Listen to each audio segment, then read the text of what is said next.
Now the Yuga Cycles is an Indian concept, it's a Vedic concept, and the model that I use for this is the one by Sri Yukteswar. He was Yogananda's teacher. Alright, the way this works, this is a 26,000 year cycle that repeats every, of course, 26,000 years. It goes from the middle of the Golden Age to back to the middle of the Golden Age. And those ages are divided into 4 different types of ages. The Satya Yoga, which is comparable to what the Greeks used to call the Golden Age. And then there's the Treta Yoga, which is comparable to what the Greeks used to call the Silver Age. There's the Dwapara Yoga, which the Greeks used to call the Bronze Age. And then there's the Kali Yuga, which the Greeks used to call the Iron Age. And the density and the feeling and the vibration changes during each of those cycles. And what determines what cycle you're in is the distance the Earth, actually the solar system is, from the galactic center. As the solar system moves toward the galactic center and gets closer, things get more rarefied and we get closer to Dharma. Now Dharma is just positive energy, total positive energy. And during the Golden Age, or the Satya Yoga, we have 100% Golden Age. We have 100% positive energy. As we move away from it in our cycle, and we move into the Treta Yoga, we have 3/4 good energy. It's 3/4 Dharma energy coming from the galactic center. As we move in this 26,000 year cycle and get further away from the galactic center, we move from the Treta to the Dwapara Yoga, where it's about half and half. Half good galactic center energy and half more benevolent energy. When we're in the Kali Yuga, which is the furthest point from the galactic center, we're only 1/4 Dharma, positive energy, and we're 3/4 negative energy. Now, according to Yukteswar, we've left the Kali Yuga. We're no longer in the worst of the worst. We suffered through the Middle Ages. We burned books at the Library of Alexandria. We did everything we could to make ourselves really have a tough time. And I think the powers that be certainly were employed to give us a hard time during that Kali Yuga. But according to Sri Yukteswar, we left that Yuga at 1700. And if you figure the way I do, that there'll be a cusp in between them.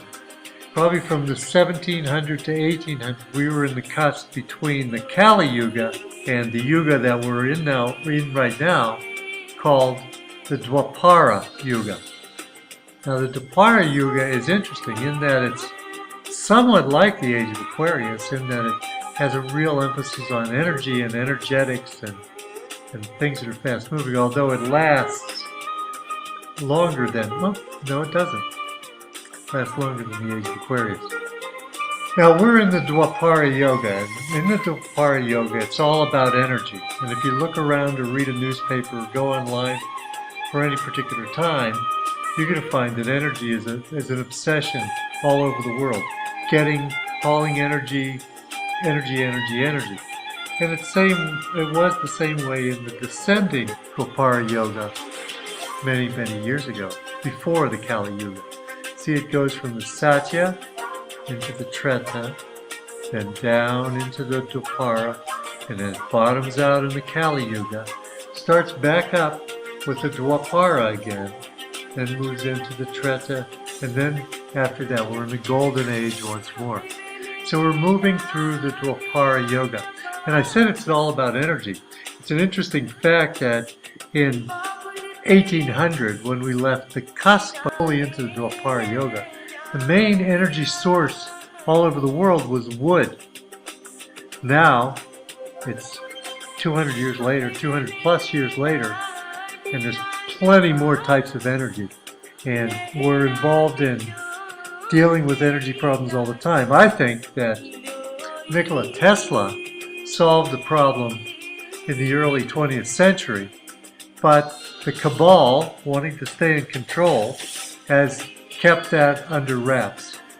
Now, according to my interpretation of this Yuga cycle, as we go further and further back toward the galactic center, the conditions on the Earth that allow the cabal and the evil factor to hold us down or hold us consciousness down will go away.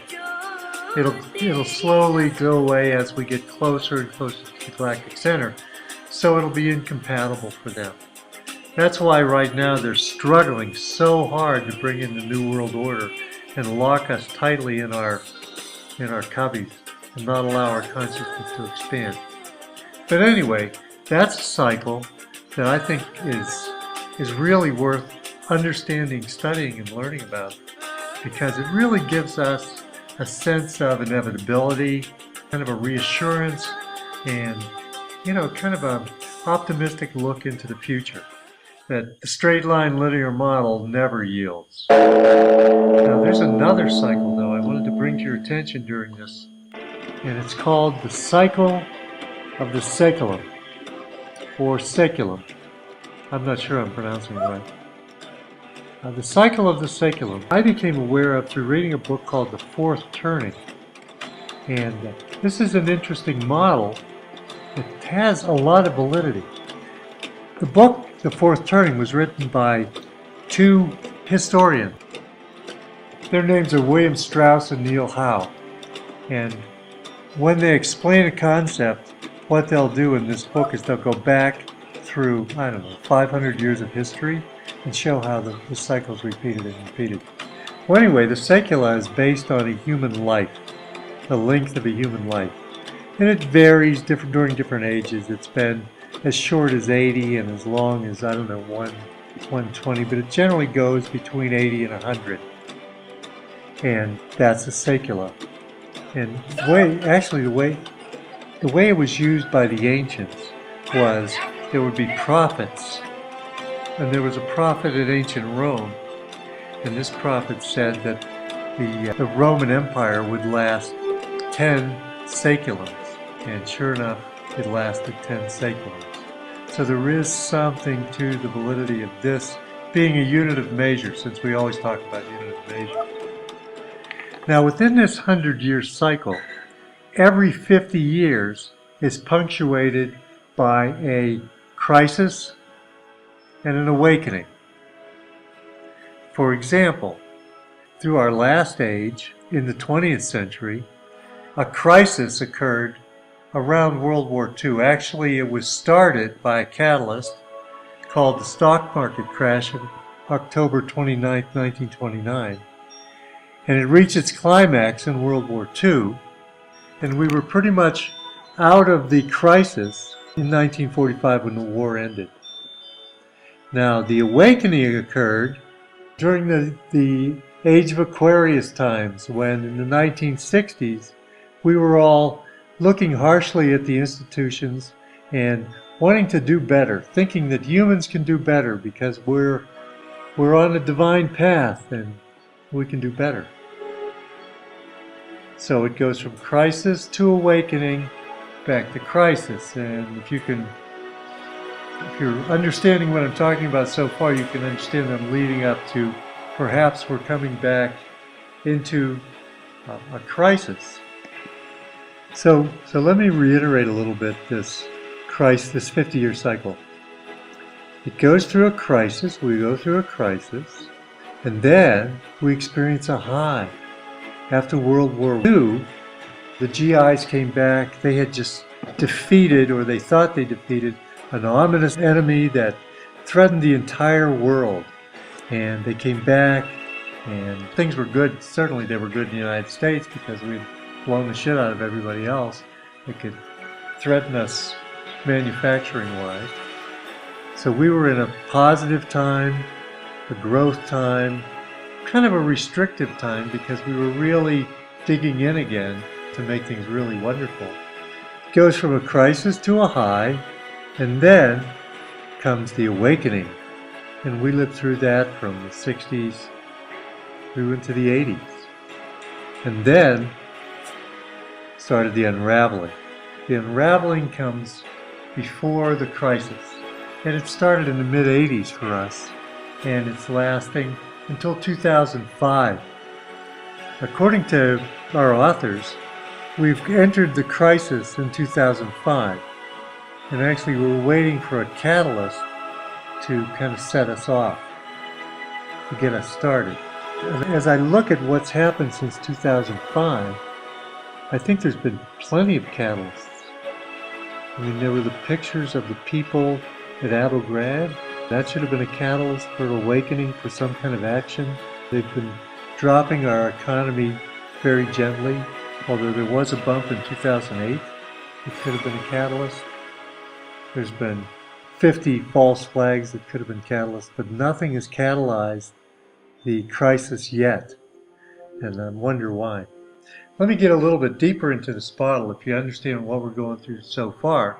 As people go through their lives, they go through 4 different phases in their life. Of course, they go through childhood, then they go through young adulthood, then they go through kind of a midlife thing, and then they go through death and rebirth.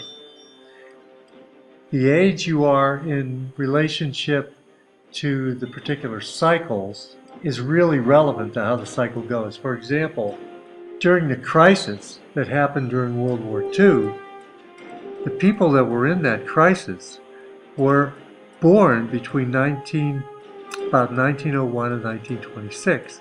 They're called the GI generation, and they played a particular role. They played the role as heroes, and that's funny because heroes is the archetype for that generation. So the heroes came in between 1900 and 1926, and they fought and won the war. Now later on, they were the moral standard bearers of the 1950s, and then into the 1960s, they had to deal with a whole nother generation going through an awakening. Now these GI generation, the heroes, were kind of the, as I said before, the moral standard bearers. They were holding things together. They were the reason these institutes existed.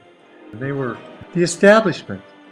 And the generation that was causing the awakening was called the Boomer generation. Now the Boomers would be born between 1923 and 1963. And it was a whole different type of people than the GI heroes. So we have the Boomers, who were also called the prophets. Wait, weren't the Boomers born between 43 and 43 63? and 63, is that what I Okay, said? because you said 23 and 63. No, 43 and 63. It's always like a 20-year section of time, right? The Right. different generations? Right. Okay, go ahead. Well, thanks for helping me with that, because this is hard to explain. It gets a little complicated. It does. It's complex. So we have a hero generation that fought World War II, and when they came back from the war, the baby boomer generation was being born. They were born between 1943 and 1963.